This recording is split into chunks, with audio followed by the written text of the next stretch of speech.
So, wow, what a morning.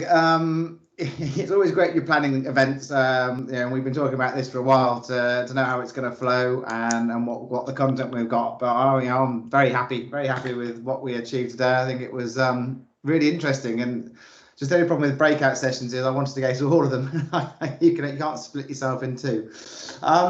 I just thought I just wanted to thank everyone really for all the time and effort they've put in. I think it was a fascinating session from Tracy and David. I mean, I just think the first vet piece is it's just really breathtaking, the amount of progress that's been made and how it's affecting, I guess, people's lives and pets' lives, and it just shows to me kind of just why disruption is so important, and even kind of fairly simple kind of disruption can massively move the market forward. So yeah, I think that was fascinating, and the fact that you can have such a win-win, for everybody. There's no losers in those kind of relationships, and that to me, I guess, is the really exciting part, when you can get win from every single angle, 4 or 5 different elements coming together and really making a difference. That's what ecosystems are to me, and it really reflects back well.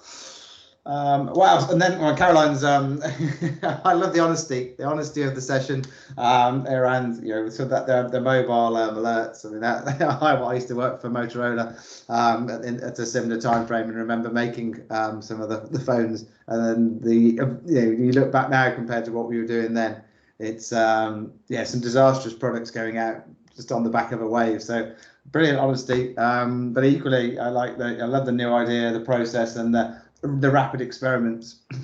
It's definitely a mantra and a model that we're taking forward to help us drive our strategy forward and drive some of the developments forward. So I thought that resonated really well. I just think it's a great opportunity to hear from other outside industries. It's nothing to do with insurance, but it's so relevant to insurance.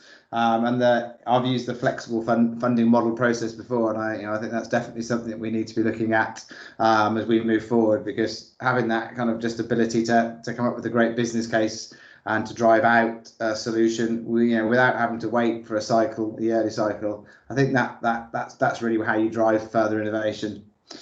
Also great to see. I love always hearing Tom talk about AI and the art of the possible and his modelling. So he's definitely got such a passion for it, and it's a real bonus to have him working and driving forward for Covéa, because he didn't talk about it too much, but he's got some really interesting stuff bubbling away that's not far from being in production. So kind of watch this space, and then I find it amazing, watching Sam and Mike. Talking about how to actually make real some of the strategy direction that I was talking about at the very start of the session. That stuff to me is it might not be in technology in people's hands at the moment, but it sure is where we're heading, and it really is where we need to get on the front foot. And if we can get that now, then our journey over the next 2 or 3 years is going to be vastly different. So that's bringing to life the strategy, I think, and that interaction with smaller companies, new technologies, and just changing how insurance is perceived is really what we're all about, how we can drive that forward. So yeah, exciting times. I really enjoyed the session. I hope people found it useful and interesting. Really want to just say, thank David and Caroline for joining us today. It's always a real pleasure to have external people coming in and talking and bringing that just another dimension to these sessions. And of course, Tracy, Tom, Josh, Sam, Matthew, and Mike for all their input today, and David, Tasha for driving this forward, setting it up, and keeping us running smoothly. So thank you, everyone. Thanks for attending. Thanks for joining, and hopefully we'll speak again in the not too distant future. Thank you. Bye.